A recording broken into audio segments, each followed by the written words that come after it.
Hello நண்பர்களே, அம்மா அப்படிங்கிறதுல தூத்துக்குடி மாவட்டத்தில் ராஜாவின் கோவிலில் ஒரு பெருமாள் கோவிலாக இருக்கும். இது அதிகபட்சம் 3000 வருஷம் பழமையான கோவில். அதுவும் இதுக்கும் மேலே கூட இருந்திருக்குன்னு கொஞ்சம் வெளி தகவல் வருது. இந்த கோவில் பார்த்திங்கன்னா இடிது தருவாயில் இருக்கு. நீங்களே பார்க்கலாம் எப்படி இடிஞ்சிருக்குன்னு. இது அரசாங்கம் எடுத்து மீண்டும் கட்டணும். கோயில்துறை அமைச்சர் சேகர் பாபுக்கு இந்த வீடியோ போனால் எனக்கு மகிழ்ச்சி.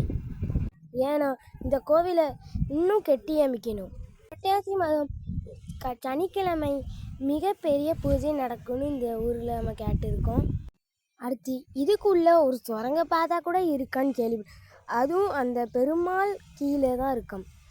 அது உள்ள 10 தலை நாகம் வசிக்கின்றது நம்ம கேள்விப்பட்டிருக்கோம். இப்போ இந்த ஊருக்காரங்கெல்லாம் சொல்கிறாங்க.